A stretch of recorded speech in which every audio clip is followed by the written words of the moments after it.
একটা ওয়ান্ডারফুল জিনিস মনে হয়। আমি জাস্ট একটা জিনিস যোগ করবো, সেটা হচ্ছে যে আমি মালয়েশিয়ায় আছি প্রায় ৩-৪ বছর ধরে। ইশাক সম্ভবত হচ্ছে যে কাতারে আছে ২ বছর ধরে। কাতার এবং মালয়েশিয়া দুইটা রাষ্ট্রেই কিন্তু, আমি মালয়েশিয়ার কথাটাই বলি, এখানে কিন্তু হচ্ছে মুসলিম আইন ফুললি ফলো করা হয়, অর্থাৎ ফ্যামিলিগত ক্ষেত্রে ফ্যামিলির কোশ্চেনে ফুললি তারা, অর্থাৎ আমি বাংলাদেশ মাদ্রাসাতেও পড়ছি, ওইখানে ইউনিভার্সিটিতে পড়েছি, ফ্যামিলি লয়ের ক্ষেত্রে কোনো পার্থক্য নেই, মানে মৌলিকভাবে কোনো পার্থক্য নেই। কিন্তু তারপরেও নারীদের সেখানে পাবলিক স্ফেয়ারে তাদের উপস্থিতি কিন্তু অনেক বেশি। যেমন হচ্ছে যে তাদের এখন প্রধান বিচারপতি কিন্তু একজন নারী, এবং আমার টিচার, ডিরেক্ট টিচার, তিনি হচ্ছে যে সিকিউরিটিজ, মালয়েশিয়ান যে সিকিউরিটিজ আছে সেখানে তিনি একজন গুরুত্বপূর্ণ মানে টপ একজন লিডার।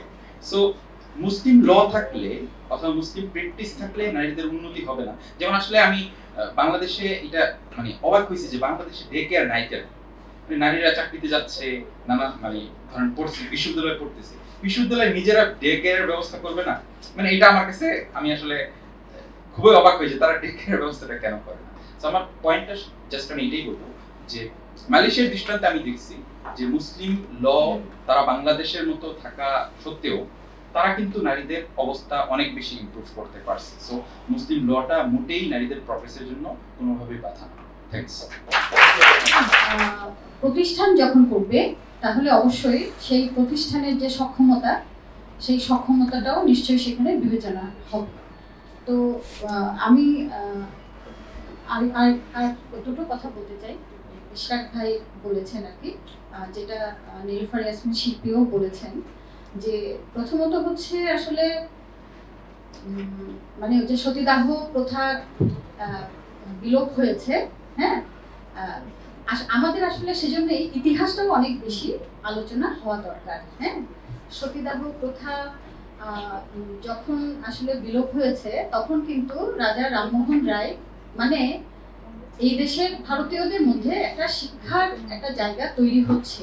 হ্যাঁ, সেই সময়ে তারা কিন্তু মানে রামমোহন রায়কেও কিন্তু ধর্মীয় যে নেতারা, মানে হিন্দু যে নেতারা, তাদেরকে ফেস করতে হয়েছে ভীষণভাবে। হ্যাঁ, ভীষণভাবে তাদেরকে ফেস করে তারা কিন্তু এই কাজটা করেছে। ফলে এটা মুসলমানরা করেনি বহুত্ববাদের কারণে, আমার কাছে বিষয়টা আসলে এরকম মনে হয় না। তো তারপর আমি এই মানে ডিবেটটা তুললাম আর কি ইশাক ভাইয়ের সাথে। আচ্ছা, আরেকটা হচ্ছে যেটা এই যে মুক্তবাজার অর্থনীতি। মুক্তবাজার অর্থনীতি মানে কি? এখানে হচ্ছে আপনি ব্যবসা করবেন এবং আপনি লাভের জন্য করবেন, আপনি কিন্তু আপনার যে শ্রমিক বা আপনি প্রয়োজনে আপনার পরিবারকেও দেখবেন না। মুক্তবাজার অর্থনীতি কিন্তু সেটাই আমাদেরকে শেখায়। তাহলে এখানে একজন ব্যবসায়ী সে যখন ব্যবসা করে সে কিন্তু তার মানে সর্বোচ্চ যে মুনাফা, সেই মুনাফার জন্যই সে ব্যবসা করে। ফলে রাষ্ট্র কি করবে? আমি তো প্রতিদিনই ট্যাক্স দিই, মানে আমাদের দেশের প্রত্যেকটা মানুষ, আমি যাকে ঘৃণা করি সেও ট্যাক্স দেয়, আমি যাকে প্রচন্ড ভালোবাসি সেও ট্যাক্স দেয়। তাহলে প্রত্যেকটা মানুষের ট্যাক্সের টাকায় কিন্তু রাষ্ট্রটা চলছে। ফলে এই রাষ্ট্রই কিন্তু এই সমস্ত বিষয়গুলোর সমতা বিধান করবে। এবং একটা মানে কারখানা কিভাবে চলবে, যেমন টিএনজেড এর গার্মেন্টস এর কর্মীদের কথা বলা হয়েছে, তাহলে আজকে যদি আমাদের দেশে সেই আইনটা থাকতো যে একজন গার্মেন্টস মালিক সে 1 মাস 2 মাস বেতন দেয়নি, তাহলে 2 মাসের পরে তো তাকে তলব করতে হবে। হ্যাঁ, সে কিভাবে ওই টাকা নিয়ে বিদেশে চলে যায়? তাহলে এই যে রাষ্ট্র যে ব্যবস্থা, হ্যাঁ, ভাইয়া যে বললেন যে সত্য আসলে অনেকগুলো হবেই, কারণ এই পুঁজিবাদী যে ব্যবস্থা সেটা কিন্তু পকেট তৈরি করে, অনেকগুলো পকেট। ঠিক আছে, মানে হিন্দু একটা পকেট, মুসলিম একটা পকেট, হিন্দু বৌদ্ধ এগুলো একটা পকেট, এখানে ধনী গরিব এগুলো একটা পকেট, এখানে নারী পুরুষ এগুলো একটি পকেট, এগুলো কিন্তু তারা তৈরি করে। ফলে এরা কখনোই এখানে আপনাদের মধ্যে আমাদের মধ্যে সমতা বিধানের চেষ্টা করে না। মানে শিক্ষা মানুষকে কি করে? শিক্ষা মানুষকে কিন্তু যৌক্তিক যে চিন্তা, সেই চিন্তাটার মধ্যেই নিয়ে যায়। ফলে সেজন্য আমাদের অনেক বেশি মানে আলাপ আলোচনা যেমন করতে হবে নানান বিষয় নিয়ে, হ্যাঁ, এবং সেটার জন্য সময়ও লাগবে। আমি এই ধরনের পরিবেশ আমি আরো চাই, আপনারা যদি এভাবে আরো যদি উদ্যোগ নেন অথবা আমরাও নিতে পারি, যদি সত্যিকার অর্থে আপনারা সেই স্কোপটা আমাদেরকে দেন, আমরা কিন্তু কথা বলতে চাই। ঠিক আছে, বলাটা জরুরি মনে করছি। 1 নম্বর বিষয়টা হচ্ছে ডায়ালগের ক্ষেত্রে। এখানে দেখছি যে আমি অ্যাজিউম করে নিচ্ছি আবারও আপনাদের এই রুমের কম্পোজিশন থেকে এবং অডিয়েন্সের পোশাক পরিচ্ছদ থেকে, সেটা হচ্ছে আপনারা অনেকেই হয়তো মাদ্রাসা থেকে এসেছেন এবং আপনারা যেটা বললেন, আমি বললাম যে এখানে 70 জনের মতন আছেন, তার মধ্যে আপনারা 2 জন কমফোর্টেবল ফিল করেছেন নিজেকে সেকুলার হিসেবে আইডেন্টিফাই করতে। এটা আপনারা যদি স্যাটায়ার করেও বলে থাকে তো সমস্যা নাই, বাট করেছেন তো। তো এ থেকে বোঝা যাচ্ছে যে এখানে কোট অ্যান্ড কোট যে নন সেকুলার অডিয়েন্স সেটা অনেক বেশি। তো আমাদের সমাজে যে জিনিসটা হয়, একদিকে যেমন এটা সত্য যে সেকুলাররা তারা এক ধরনের সুপ্রিমিসিজমে ভোগে, যার ফলে তারা মনে করে না যে তাদের অন্যদের কারোর সাথে ডায়ালগ করতে হবে। তারা মনে করে আমরা চিন্তা ভাবনা করে আইনটা পাস করে দেবো আর বাকিরা সবাই ফলো করবে। এটা যেমন আমি বলেছি সত্য, তেমনি আরেকটা দিক হচ্ছে অপর দিকে বিভিন্ন কারণে নন সেকুলার গোষ্ঠী সেটা হিসেবে যেখানে চিত্রিত করা হয়েছে, আবার বাংলাদেশে সাউথ এশিয়াতে সেকুলারিজমের একটা নিজস্ব ধারণ গঠন আছে। তারা যেটা করে এক ধরনের ট্রমা রেসপন্স হিসেবে তারা নিজেদেরকে গেটওয়াইজ করে ফেলে। এটা আপনার ওয়েস্টেও আপনি দেখবেন যে খ্রিস্টানরা মুসলিমরা বিভিন্ন ঘেটোতে বাস করে। তো বাংলাদেশের বিহারিরা ঘেটোতে বাস করছে। তো এটা বিভিন্ন আপনার ট্রমাটাইজড গোষ্ঠী বা মার্জিনালাইজড গোষ্ঠী তারা এটা করে। এক ধরনের কমিউনাল বন্ডিং যেরকম হয় তেমনি ওয়াইডার সোসাইটি থেকে এক ধরনের বিচ্ছিন্নতাও আসে। আবার এটার কিছু জরুরতও তারা জাস্টিফাই করে। যেমন ধরেন হচ্ছে ওয়াইডার সোসাইটি তাদের যে ধরেন ক্যাপিটালিস্টিক অপশন পাওয়ার, কপট করে নেওয়ার ক্ষমতা অনেক বেশি। যেমন আপনার মুসলিম কমিউনিটি গুলো ইউরোপে তাদের একটা বড় কনসার্ন হচ্ছে যে মেয়েরা আর কমিউনিটির মধ্যে বিয়ে করবে কিনা। যদি কমিউনিটির মধ্যে বিয়ে না করে তাহলে কমিউনিটিটা কিভাবে সাস্টেইন করবে, রিপ্রোডিউস করবে, কমিউনিটি শেষ হয়ে যাবে, সব হোয়াইট হয়ে যাবে একসময়। আবার এই ধরনের একটা অ্যাংজাইটি তাদের মধ্যে আছে। কিন্তু আমি বলতে চাই দেখেন এর ফলে একটা নেগেটিভ বিষয় আছে, সেটা হচ্ছে আমরা এক ধরনের ইকো চেম্বারের মধ্যে বাস করি। আপনারা ধরেন এখানে ভিডিও করছেন, তারপর কেউ লাইভ করছে, সেই ভিডিওগুলো হয়তো আপনারা ইউটিউবে ছাড়বেন, ভাইরাল হবে। কিন্তু ভাইরাল কি কাদের মধ্যে হবে? আপনার যে সেকুলার অডিয়েন্স যারা আপনার কথাকে পছন্দ করেন তাদের কাছে ভাইরাল হবে না। ব্যাপারটা ওখানে যাবে আর আমারটা বা ধরে ইসলামের জানাবে একটা অন্য একটা গোষ্ঠীর কাছে যাবে। আপনি অনেক হাততালি দিচ্ছেন, অনেক বাহবা বলছেন, হচ্ছে তো ঠিক আছে, হ্যাঁ কেমন দিলাম বন্ধুরা, কিন্তু আপনি যে কেমন দিয়েছেন ওটা তো অন্যরা জানে না। তারা তো আপনি শুধু আপনি জানছেন যে কিরকম কেমন দিয়েছে, আর সেই ব্যাপারটা শেয়ার করে বলছেন যে এই তো সাবাস হয়ে গেছে আজকে বলে দিয়েছেন। কিন্তু ওরা তো জানছে না যে আমরা তো সেটাকে অ্যাকসেপ্ট করি না। অ্যাকসেপ্ট করতে দূরে কথা, আগে তো আমাদের দেখতে হবে, জানতে হবে। আমরা তো সেটাই করি না। হ্যাঁ, আর যেটা হবে মাঝে মাঝে একটা দুইটা লাইন সাউন্ড বাইট, হ্যাঁ, বা একটা দুইটা photo card out of nowhere দিয়ে সেটা ভাইরাল হবে। বসে বসে তাই না? তো ওটা দেখে তো কোনো ডায়ালগ হলো না। আমি যেটা আপনাদেরকে এখানে বলতে চাচ্ছি সেটা হচ্ছে ইফেক্টিভ ডায়ালগের জন্য সেটা হচ্ছে আপনার চিন্তা করতে হবে যে আপনার অডিয়েন্স কারা। আমি যদি মসজিদে যে বলি ইসলাম শ্রেষ্ঠ ধর্ম, আমার সাথে কেউ ডিসএগ্রি করবে না? তো ওখানে থেকে আমার এই কথাটা বলার কোনো মানে আছে?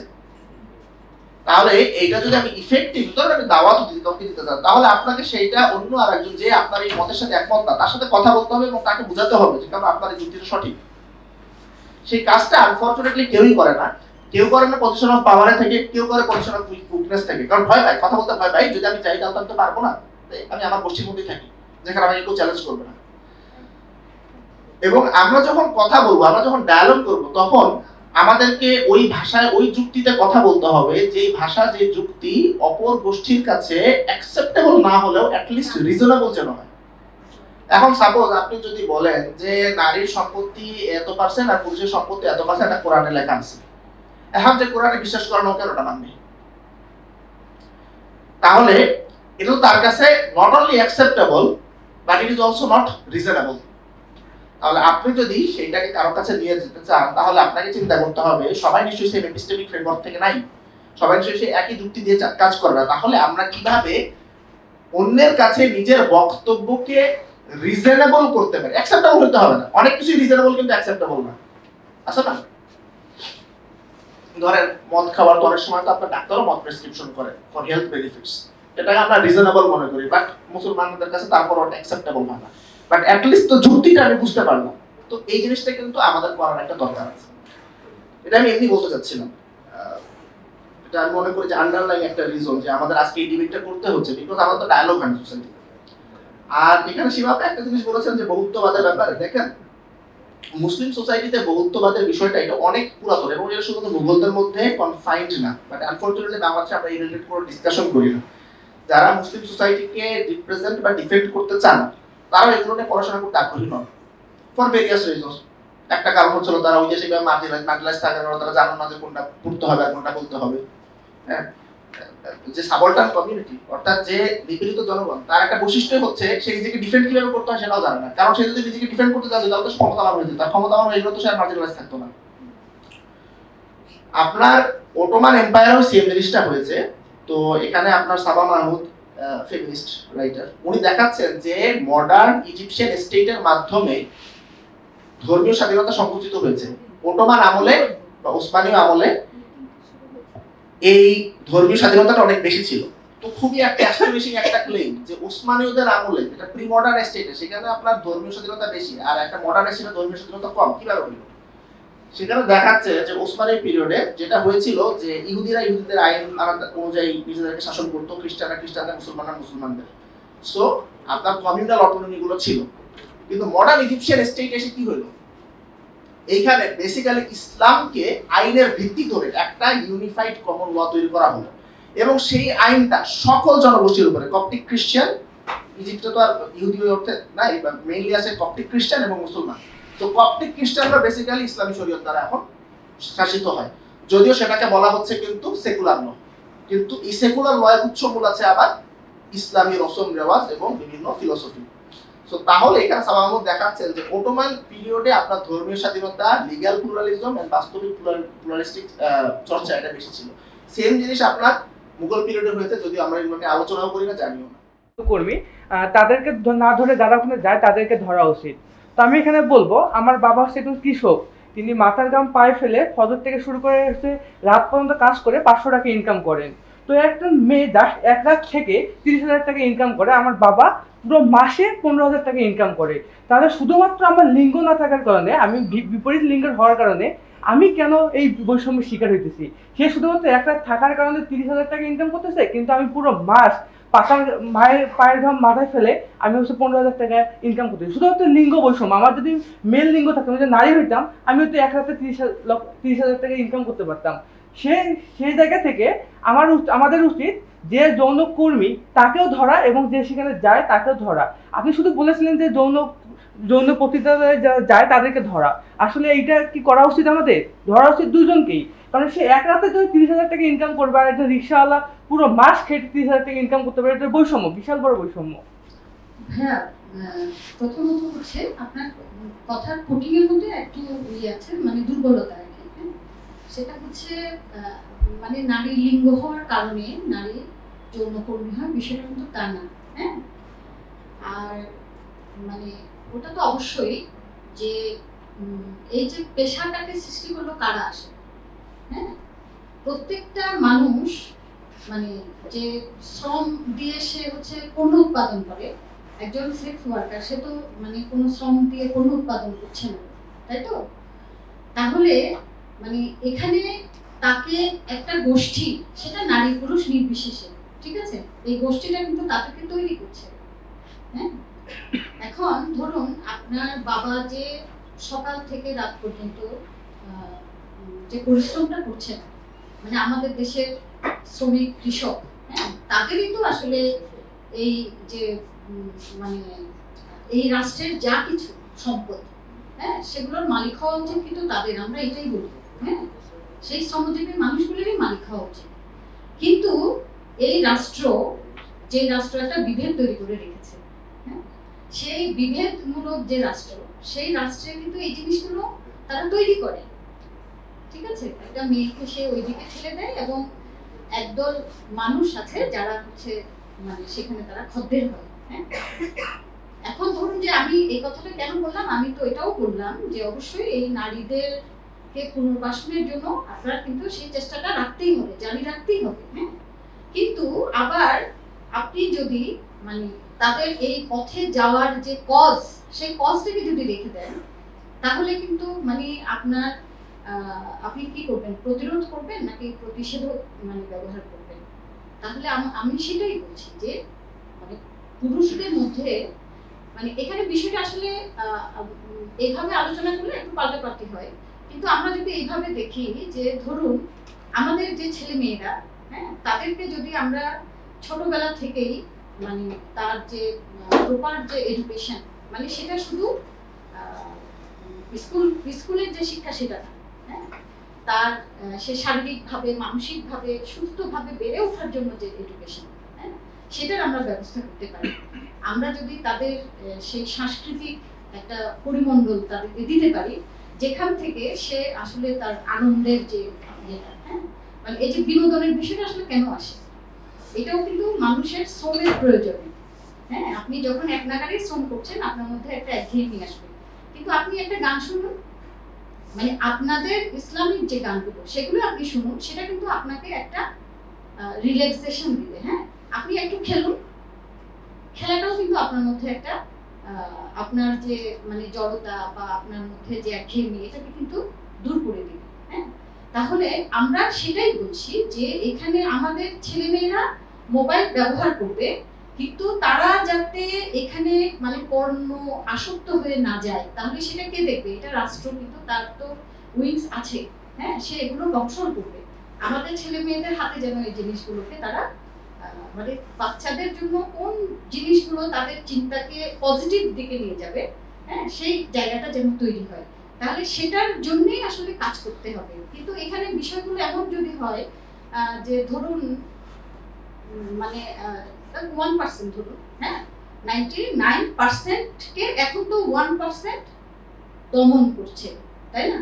মানে আমরা যদি বলি আর কি, আমরা আমেরিকাতেও যেটা দেখেছি, তো গণতন্ত্র যদি হয়, সত্যিকার অর্থে যদি গণতন্ত্র হয়, তাহলে সেখানে 1% মানুষের জন্য যা 99% মানুষের জন্য সেটাই হবে, সমান হবে। হ্যাঁ, এখানে রাষ্ট্র কাউকে মানে ভেদাভেদ করবে না। তো মানে আসলে আমাদের কালকে একটা নারী সমাবেশ আছে, আমরা মানিক মিয়া এভিনিউতে। তো আমাদের একটা বিশাল আয়োজন, আমি আসলে বসে বসে একটু এগুলো নিয়ে করছিলাম, সেজন্য আপনাদের এখানে আমি বেশি মনোযোগ দিতে পারি। সংস্কার কমিশন, এটা তো তারা নিজেরাও স্বীকার করেছে তারা সেকুলারিজম এবং নারীবাদী ভাবধারা থেকে তারা একপাক্ষিক একটা প্রস্তাব কমিশন দিয়েছে। ধরেন এই নারী সংস্কার কমিশনে কোনো পুরুষতান্ত্রিক বা নারীবাদ ইসলামিক চিন্তাধারা বা রিলিজিয়াস চিন্তাধারা কেউ থাকতো, তারাও কি এরকম একপাক্ষিক কোন সংস্কার প্রতিবেদন দিত কিনা? বা আমাদের এখানে অনেকবার কথা হচ্ছে তাদের সাথে ডায়লগ করার কথা, তো ডায়লগটা হতো আদৌ কি কোনো সলিউশনে আসা যাইতো কিনা? তারাও তো একপাক্ষিক বলতো, তারাও একপাক্ষিক বলতো, কিভাবে এই বাইনারি কাটিয়ে আমরা উঠতে পারতাম? আচ্ছা, আপনি যদি আমার আলোচনা খেয়াল করেন, আমি কিন্তু একপাক্ষিক বলিনি, আমি কিন্তু হচ্ছে বিভিন্ন স্পেসের কথা বলছি এবং সংস্কারের কথা বলছি, অর্থাৎ বিভিন্ন যে ধর্মমত আমি দুইটা ভাগে ভাগ করি। ঠিক আছে আপু, প্রথম কথা হচ্ছে আমরা প্লুরাল সিস্টেমের কথা বলতেছি, সমন্বিত সিস্টেমের কথা আমরা বলতেছি না। যদি আমার আলোচনা খেয়াল করেন, প্লুরাল সিস্টেম মানে হচ্ছে যত ধর্মগুলো আছে, প্রথমত ধর্মের কথা বলি, প্রত্যেকের ধর্ম মেনে তাদের ধর্ম যেটা বলে সে অনুযায়ী হচ্ছে যে তারা আপনার তার যে ফ্যামিলি ল সেটা সে সেভাবে চালাবে। দ্যাট মিন্স হচ্ছে এখানে প্লুরালিটি। এখন সেকেন্ড আরেকটা ব্যাপার হচ্ছে যে যারা সেকুলার, তাদের ক্ষেত্রে আমি বললাম যে হচ্ছে যে বিদ্যমান আইনের মধ্যে সেকুলার যে আকাঙ্ক্ষা সেটা বাস্তবায়ন করা সম্ভব। তারা কি চায়? তারা চায় হচ্ছে সমান অধিকার এবং হচ্ছে বিবাহটা হচ্ছে রিলিজিয়াস বিবাহ না, এটা একটা civil contract. So civil contract তো হচ্ছে আপনি প্রচলিত আইনে করতে পারবেন, রাইট? এবং একই সাথে হচ্ছে যে আপনি তো ধরেন হিবার মাধ্যমে অথবা গিফটের মাধ্যমে সম্পদ অর্ধেক করে নিতে পারবেন।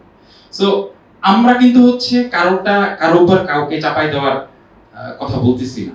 এখন ঝামেলা যেটা ঈশ্বর যেটা বলবো, আমরা যে প্লুরালিটির কথা বলতেছি, আমাদের অবস্থা হচ্ছে এমন যে প্লুরালিটি আসলে জটিলতা হচ্ছে কি যে এখানে তো আসলে এলিটিজমের বিষয় আছে, পাওয়ারের একটা খেলা আছে। কারণ আপনারা যদি খেয়াল করেন তাহলে গত 3 সরকার টানা, তত্ত্বাবধায়ক সরকার অর্থাৎ 1-11, তারপরে আওয়ামী লীগ এবং হচ্ছে যে এই আপনার জুলাইয়ের যে সরকার, বিপ্লবের যে সরকার, এই 3 আমলে 1 বছরের মধ্যে তারা হচ্ছে নারী সংস্কার কমিশন নিয়ে হাজির হয়েছে।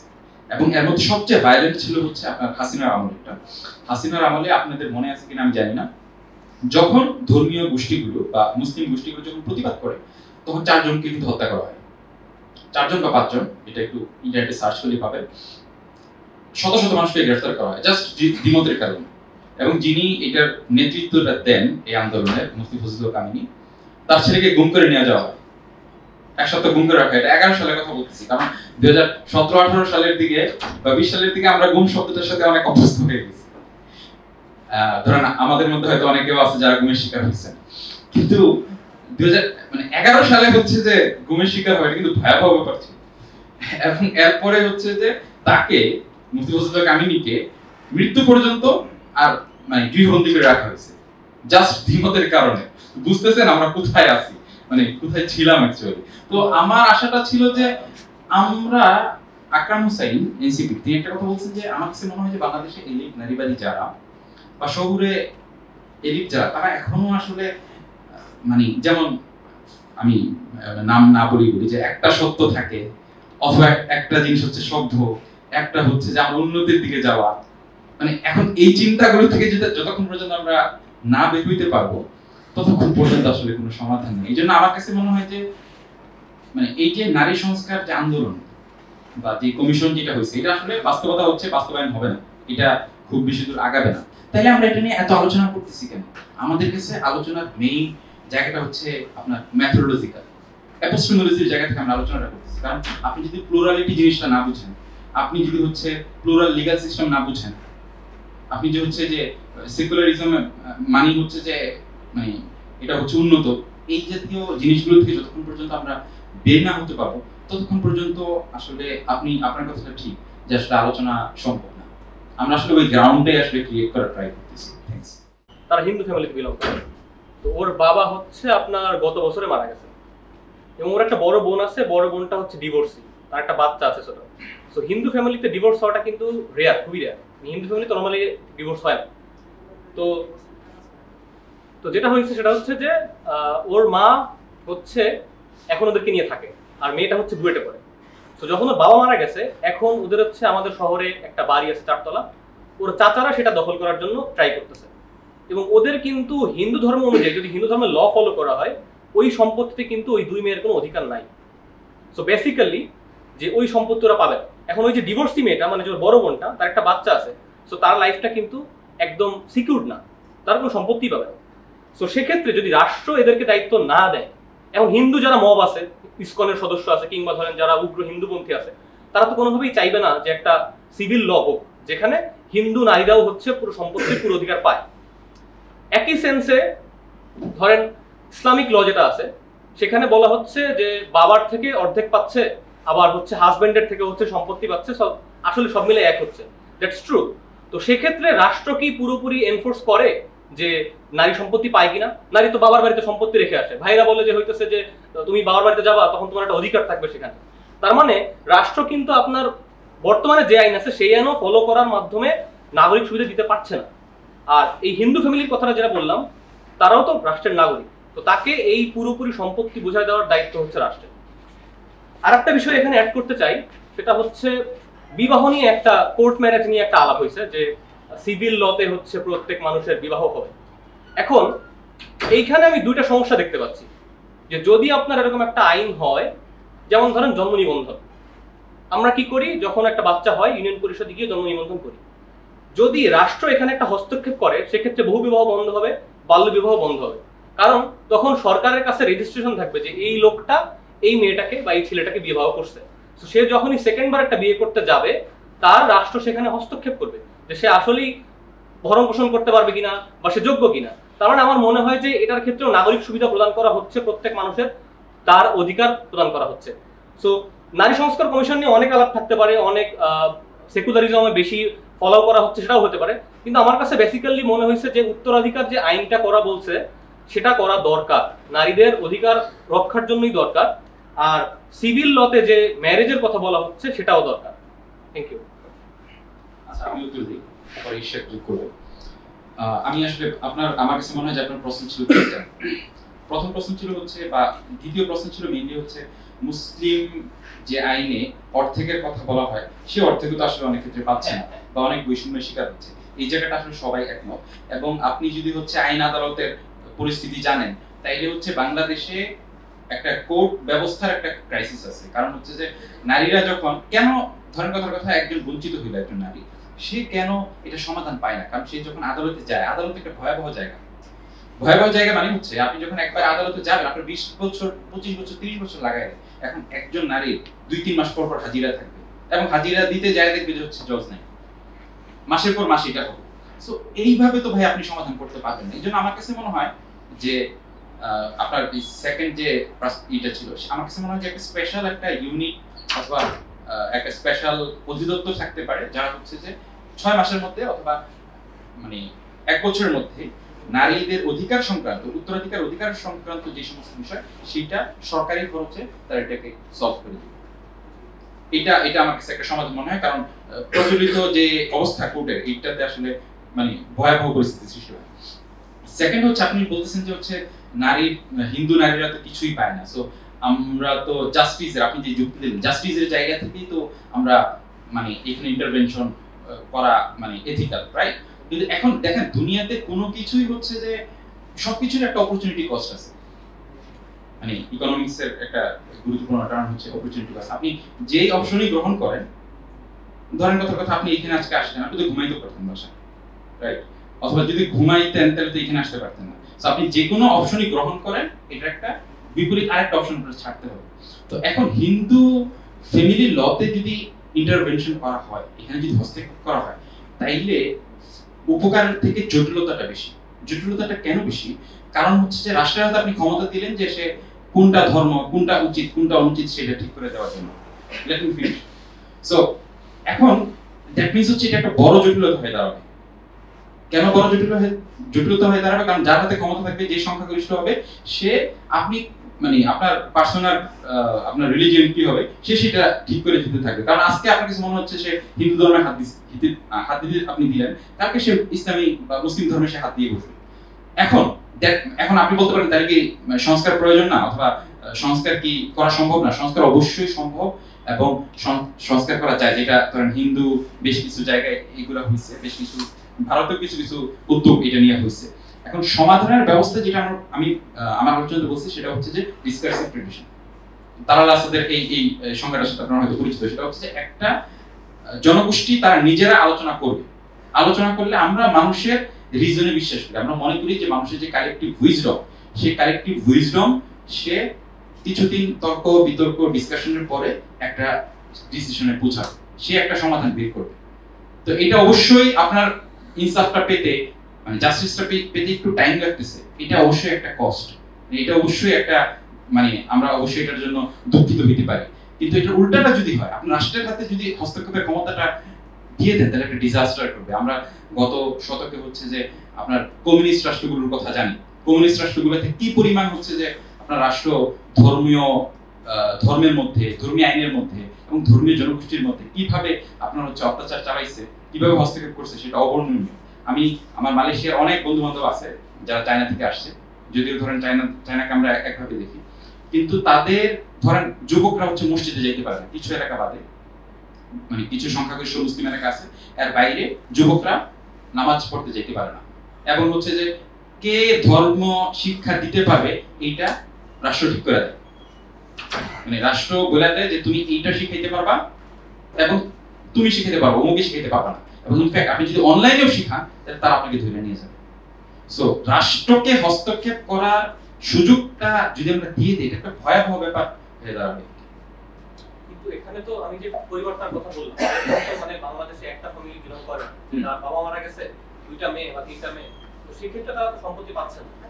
হিন্দু হলে তো পাবেই।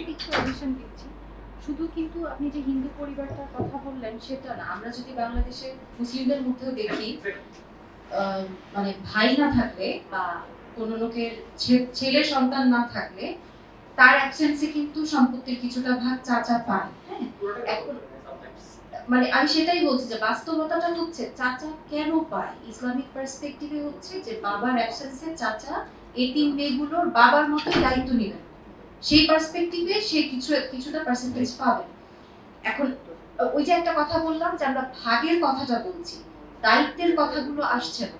চাচা কি আদৌ দায়িত্ব নিচ্ছেন না? ওই কোর্ট পাড়ায় যদি যে দেখেন অসংখ্য মামলা চলছে এরকম, চাচা এসেছে শুধু সম্পত্তির ভাগটা নিতেও, আপনি যেটা বললেন পারলে পুরোটাই নিয়ে যেতে, হ্যাঁ, কিন্তু সেখানে দায়িত্বের প্রসঙ্গটা কিন্তু আমরা বলি না বা আমাদের অন্যান্য পক্ষগুলোও বলে না। ভাগের কথাটা বলা হচ্ছে, দায়িত্বের কথাটা বলা হচ্ছে না। মুসলিম অনেক পরিবার, যেই পরিবারে ছেলে সন্তান নাই, তারাও কিন্তু সাফার করছে এই বিষয়টা নিয়ে। সিভিল ম্যারেজ নিয়ে কথা বলতে আচ্ছা, এখানে আমরা যে বিষয়গুলো নিয়ে কথা বলছি তার মধ্যে একটা বড় বিষয়, আন্ডারলাইন ইস্যু, যেটাতে আমি বারবার আপনাদের অ্যাটেনশন ড্র করার জন্য অনুরোধ করছি, সেটা হচ্ছে বা ড্র করার জন্য চেষ্টা করছি, সেটা হচ্ছে মডার্ন স্টেটের ইউনিফর্মিটি, হোমোজেনিটি। ঠিক আছে? তো এইখানে ধরেন আপনার বলা হচ্ছে যে যদি কন্যা না থাকে, পুত্র যদি না থাকে, তাহলে সেক্ষেত্রে সম্পত্তি চাচা পাবে কি চাচাতো ভাইয়ের কাছে যাবে। তো এইটার কিছু সোশিও ইকোনমিক যুক্তি আছে, সম্পত্তি হাত দখল সেটার একটা ইয়ে আছে, হিন্দুদের মধ্যেও এই কনসার্নটা আছে। এখানে আবার দায়িত্বের বিষয়টা আছে। দেখেন এইগুলো, এই লগুলো ডিজাইন করা হয়েছে বা এই জুডিশিয়াল ইনভেনশন গুলো হয়েছে যখন মডার্ন স্টেট এরকম একটা আপনার ইউনিফাইড অ্যাক্টর হিসাবে তৈরি হয় নাই। বা আপনি যদি হচ্ছে প্রি মডার্ন মুসলিম সোসাইটিতে লয়ের অ্যাপ্লিকেশন দেখেন, দেখবেন যে প্রায় similar case, almost similar case, কিন্তু রায় আসছে ভিন্ন ভিন্ন। কারণ ওইখানে এত সাটল ডিফারেন্সের কারণে, কনটেক্সটে এত সাটল ডিফারেন্সের কারণে কাজী ভিন্ন ভিন্ন রায় দিচ্ছে।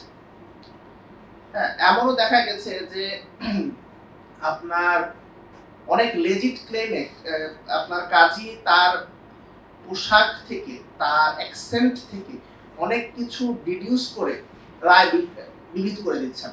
সো এখানে আপনার ইউনিফর্মিটি জিনিসটাই অ্যাবসেন্ট। সো এটা অনেক বেশি সোশ্যালি ইমবেডেড একটা অ্যাপ্লিকেশন অফ ল। ঠিক আছে? তো এখন আমরা চাচ্ছি এমন একটা লিগ্যাল সিস্টেম যেটা হবে ওয়ান সাইজ ফিটস অল। তো সেইখানে আপনার ওই রকম পরিবারের যেমন সমস্যা হবে।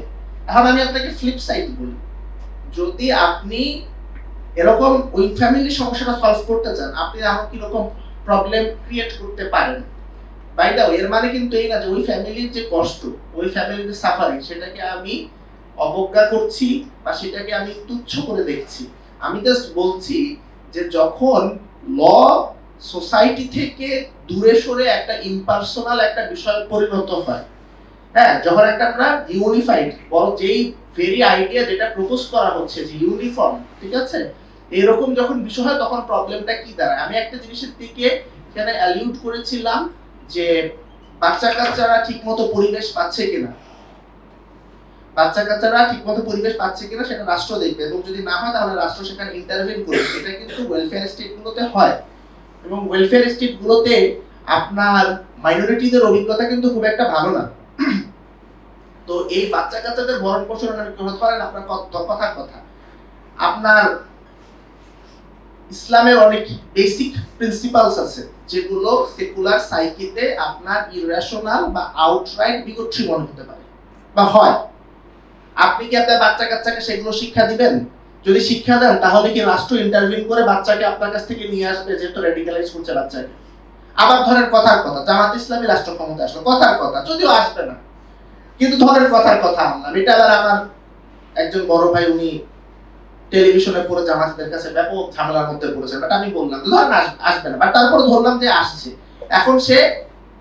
এখন কেউ একজন বলছে যে ইসলাম সর্বশ্রেষ্ঠ ধর্ম না, কোনো একজন হিন্দু তার বাচ্চাকে শিখাচ্ছে। এখন রাষ্ট্র যদি মনে করে এটা তো বাচ্চাকে র্যাডিকালাইজ করছে, তখন যদি রাষ্ট্র বাচ্চাটাকে ধরে নিয়ে আসে একটা ফোস্টার হোম এই ইয়েতে দেয়, আপনার হচ্ছে বা নিজস্ব যদি একটা ইয়েতে দেয়। দেখেন রাষ্ট্র, এবং আপনার যে সোভিয়েত আমলের যে সকল অ্যাবিউজের কথা আমরা দেখছি, এগুলো একটা কিন্তু বদ নিয়তে হয় নাই, সবগুলো ভালো নেক নিয়তে হয়েছে। আসলে এরা পিজেন্টস,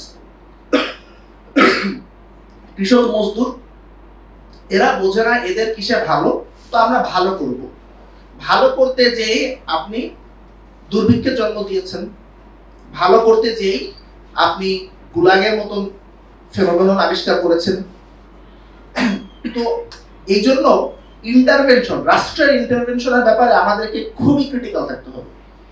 আপনার শাহবাগের এক্সপিরিয়েন্সের মধ্য দিয়ে আমরা বুঝেছি শাহবাগ প্রথমে খুবই রাষ্ট্রের ইন্টারভেনশনের পক্ষে ছিল। এই আইন করো, বন্ধ করো, এই করো, সেই করো, আমার দেশ বন্ধ, সোনার বাংলা ব্লক বন্ধ, এই বন্ধ, সেই বন্ধ। তারপর কি হয়েছে? সবাই মিলে ভাই মাফ চাই, ডিজিটাল সিকিউরিটি অ্যাক্ট তুলে নিই। ভিক্ষা চাই না, কুত্তা সামলা, তাই তো? তো এরপরও যদি আমরা এখন বুঝতে না পারি যে মডার্ন স্টেটে এইরকম একটা ইউনিফর্ম ল, এটার পক্ষে ওকালতি করলে তার পরিণতি কোথায় হবে? এগেন আমি আবারও বলছি, ওই ফ্যামিলির ব্যাপারে আমি খুবই সিম্প্যাথেটিক, এবং আমি মনে করি এইটার একটা যে লয়ের আপনার মাল্টিপল অ্যাপ্লিকেশনস এবং প্রতিটা কেস বাই কেসে, হ্যাঁ এখানে বাট আবার বলতে পারেন যে ভাই আমাদের দেশের যে অবস্থা এরকম, আপনি যদি হচ্ছে জাজদের হাতে যদি আপনি আরবিট্রারি পাওয়ার দেন তাহলে তো করাপশন থেকে শুরু করে তো ইয়ে হবে না। ওয়েল, যদি এই সাইডে দেখেন এখানেও কি হচ্ছে, আপনার ওই ফ্যামিলির প্রবলেমটা হয়তো অ্যাড্রেস করতে আমরা একটা ল করলাম, সেই লটা আরো কত ভাবে কত শতভাবে ওখানে ওইগুলোর অ্যাপ্লিকেশনে কি তখন কোনো করাপশন থাকছে না? সো আমি যেটা বলছি সেটা হচ্ছে মেবি আমাদের এইখানে কোনো ক্লিয়ার কাট আনসার নাই। ধরিতক্তা মারো পেরে এই পলিসিতে আগাইলে আমরা প্রবলেম বাড়াবো, কমপ্লেক্সিটি অনেক। আমরা মনে করি যে সিম্পল একটা সলিউশন আছে, এটা তখন করলেই হয়ে যাচ্ছে, ঠিক আছে? এখন আরেকটা বিষয়, সরি আমি আপনার সেকেন্ড এখানে আমি একটু অ্যাড করি, সেটা হচ্ছে ওরা যেটা বলছে, ওরা বলতেছে হচ্ছে যে আপনার ঐচ্ছিক, আপনি চাইলে হচ্ছে ওইটা নিতে পারবেন। এখন যেহেতু ওই ফ্যামিলি হচ্ছে যদি ওরা কোর্টে অ্যাপ্লাই করে যেহেতু আমাদের ভাই নাই, তো তারা সম্পত্তি দখল করে নিচ্ছে, সো তারা কিন্তু এই রাইটসটা তখন পাবে। আর সিভিল ম্যারেজটা এখন যেটা বলা হচ্ছে, এখনো কিন্তু আমার কোর্টে গিয়ে বিবাহ করি, এর সাথে কিন্তু বাসায় হচ্ছে কাজী ডেকে বিবাহ হয়। একটা হচ্ছে আপনি রেজিস্ট্রি করেন, আর একটা হচ্ছে আমাদের মুসলিম যে আছে কি বলে রীতি রেওয়াজ আছে সেভাবে আমরা বিবাহ করি। ওরা সেটাই বলছে যে রাষ্ট্রের কাছে একটা ডকুমেন্ট থাকবে আপনি কাকে বিয়ে করছেন, যে সেক্ষেত্রে মানে রাষ্ট্রের কাছে তথ্য থাকলো যে আপনি কাকে বিয়ে করছেন, সেক্ষেত্রে বহু বিবাহ হবে না, সেক্ষেত্রে বাল্য বিবাহ হবে না। সো এখানে কিন্তু নাগরিক সুবিধা দিচ্ছে, মানে সে দুইটা জিনিস ক্ষেত্রেই ঐচ্ছিক রাখছে যে আপনি ধর্মীয় কাজটাও ফলো করতে পারবেন, একই সাথে রাষ্ট্রের কাছে একটা ডকুমেন্ট থাকবে আপনার বিবাহে। আচ্ছা, এইটার একটা উত্তর আছে। যখন আপনার ম্যারেজ ইকুয়ালিটি নিয়ে ডিবেটটা শুরু হলো যে আপনার গে ম্যারেজ বা হোমোসেক্সুয়াল যে ম্যারেজ এটাকে লিগ্যালাইজ করা হবে কিনা, তখন এগেন বাংলাদেশে এই চর্চাগুলো হয় না, তর্কগুলো হয় না, এবং এই তর্ক চর্চাগুলোর কথা বললে দুই পক্ষ থেকে সবাই মারতে চলে আসে। এই জন্য আমি কমেন্ট বক্স বন্ধ রাখি। আবার এটা নিয়েও তর্ক যে কেন কমেন্ট বক্স বন্ধ রাখি, ভাই আপনারা যেন কমেন্ট করতে না পারেন সেজন্য। তখন একটা তর্ক হয়েছিল যে আপনার কুয়ার ফিলোসফার, হ্যাঁ যে কুয়ার ফিলোসফার তারা বলেছেন যে আমরা ম্যারেজ ইকুয়ালিটির বিপক্ষে।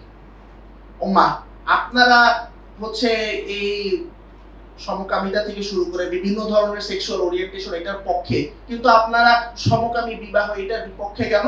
তাদের খুব স্ট্রং একটা যুক্তি ছিল যে কুয়ার যে প্রমিসটা, একটা প্রমিসকিউয়াস সোসাইটি গঠনের জন্য তারা কাজ করছে, এইখানে রাষ্ট্র ইন্টারভেন করবে না। ম্যারেজ একটা patriarchal institution, one man one women, হ্যাঁ এটা একটা প্যাট্রিয়ার্কাল ইনস্টিটিউশন। আপনি কুয়ারদেরকে বাধ্য করছেন এই প্যাট্রিয়ার্কাল সিস্টেমের মধ্যে কনফার্ম করার জন্য, হ্যাঁ। সো বেসিক্যালি ধরেন আপনার যারা দায়েশ আল কায়দা এ ধরনের লোকরা জামাতের ব্যাপারে যে অ্যাকিউজেশনটা দেয় যে আপনি ইসলামিস্টদেরকে আপনি সিস্টেমের ভিতরে ঢুকিয়ে সিস্টেম করে দিচ্ছেন, ওরাও এই একই আর্গুমেন্ট দিয়েছে, আপনারা কুয়ারদেরকে সিস্টেমের মধ্যে ঢুকিয়ে নন কুয়ার বানিয়ে ফেলছেন, হ্যাঁ। এখন আমি যদি ওই লাইন থেকে বলি যে আপনি যে এই যে এটার প্রস্তাবনাটা দিচ্ছেন একদম সেকুলার গ্রাউন্ড, তাই না, কুয়ার ফিলোসফারদের আর্গুমেন্ট থেকে বলি, এই যে আপনি বলছেন রাষ্ট্রের কাছে ডকুমেন্ট থাকবে, তো রাষ্ট্রের তো সার্ভেইলেন্স পাওয়ারকে, প্যাট্রিয়ার্কাল সিস্টেমে রাষ্ট্রের সার্ভেইলেন্স পাওয়ারকে আপনি বৃদ্ধি করছেন। এগুলো নিয়েও তো তর্ক আছে, হ্যাঁ ন্যাশনাল স্টেট নিয়ে তো আপনার এটা নিয়ে তো তর্ক আছে।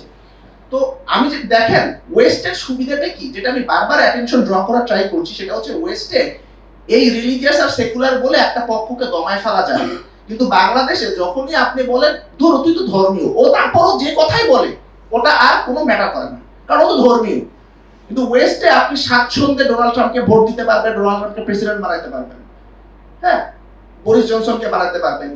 পুরো ইউরোপ জুড়ে এখন ফার রাইটের উত্থান হচ্ছে, ইন গড উই ট্রাস্ট বলতে, হ্যাঁ আপনার বাইবেলে রেখে শপথ দিতে আমেরিকায় কোনো প্রবলেম নাই, কিন্তু আমরা এখানে রাষ্ট্রধর্ম ইসলামকে নিয়ে এত তর্ক করছি বছরের পর বছর ধরে, সো আমি এই জন্যই বলছি আমরা এই যে সিভিল ল নিয়ে এগুলো নিয়ে এত কথা বলছি, এটার কারণটা কি? এগুলোর এগেনস্টে তো আপনার শক্তিশালী সেকুলার আর্গুমেন্ট আছে, আপনি এগুলোর একটার সাথে ইংগেজ করতে চান না। বিষয়টা এটা না যে এটা সঠিক বা এটা ভুল। আমার বারবার আমি এখানে সলিউশন দেওয়া থেকে ইচ্ছা করেই নিজেকে উইথড্র করে নিচ্ছি এবং বারবার মাল্টিপল প্রোভোকেশনস দিয়ে থেমে যাচ্ছি, প্রবলেম হাজির করে আমি থেমে যাচ্ছি, কোনো সলিউশন দিচ্ছি না। আমি জাস্ট এটাই এনশিওর করতে চাই যে এই প্রবলেমগুলো তো আপনারা চিন্তাই করেন না, কারণ আপনারা মনে করেন যে ডায়ালগের দরকার নেই, আপনারাই সব বুঝেন, কিন্তু আসলে যদি বুঝে থাকেন তাহলে আমাকে এই প্রবলেম উত্তর দেন। আচ্ছা, এইখানে আমি থিওরিটিক্যাল জায়গায় যাচ্ছি না, very সিম্পল জায়গা থেকেই বলি। সিভিল ল বেশ কিছু অসুবিধা আছে, মানে সিভিল ম্যারেজ যেটা সেটার অসুবিধা আছে। সিভিল ম্যারেজ কিন্তু নিছক ডকুমেন্টেশন ইস্যু না। মুসলিম ম্যারেজে যখন আপনি যাবেন, এটা একটা প্যাকেজের মতো। মুসলিম ম্যারেজের চুক্তিতে যখন যাচ্ছেন, আপনি এখানে আরো অনেকগুলো বিষয়, যেমন মহর, যেমন হচ্ছে যে আপনার নারীর যে দায়িত্ব নেওয়া, ভরণ পোষণের যে বিষয়টা, এবং উত্তরাধিকারের কোশ্চেন। কারণ হচ্ছে যে মুসলিম নারী ধরেন একজন বিবাহ হইলো, স্বামী মারা গেল, সে উত্তরাধিকার পাচ্ছে, রাইট? সো অনেকগুলো ইস্যুর সাথে এখানে জড়িত। আপনি কোর্টে গিয়ে এগুলোর এগেইনস্টে আপনি তর্ক বিতর্ক বা পক্ষ বিপক্ষ লিগ্যাল একটা অ্যাকশন নিতে পারবেন। কিন্তু সিভিল ম্যারেজের অসুবিধা হচ্ছে যে আপনি তো পুরো প্যাকেজ পাচ্ছেন না, আপনি জাস্ট করতেছেন একটা চুক্তিতে তো এই এই প্যাকেজের বাকি অংশ তো নাই। বাকি অংশ যখন না থাকবে, তখন আসলে আপনি কিসের বেসিসে আপনি কোর্টে যায় লড়বেন? কোর্টে যায় হচ্ছে যে পরে কোনো একটা কারণে ঝামেলা হলো, আপনি সমাধানটা করবেন কিভাবে? এইটা হচ্ছে যে সিভিল ম্যারেজের সবচেয়ে বড়, বাংলাদেশের কনটেক্সটে সবচেয়ে বড় জটিলতা। কিন্তু এখন ধরেন আমি কেন তারপরে বলতেছি যে না, কিছু মানুষের জন্য আপনি সিভিল ম্যারেজের যেটা আছে এই আইনটা তাদের হাতে ধরাই দেন যে এটা তোমাদের সেকুলার আকাঙ্ক্ষার সাথে যাচ্ছে, তারা তাদের মতো খুশি থাকবে। কিন্তু এইটা যদি আপনি সবার উপর চাপাই দেন, তাহলে হচ্ছে যে এখানে যে টোটাল প্যাকেজটা বা প্যাকেজের বাকি অংশটা আপনি কোথা থেকে আনবেন? Thank you.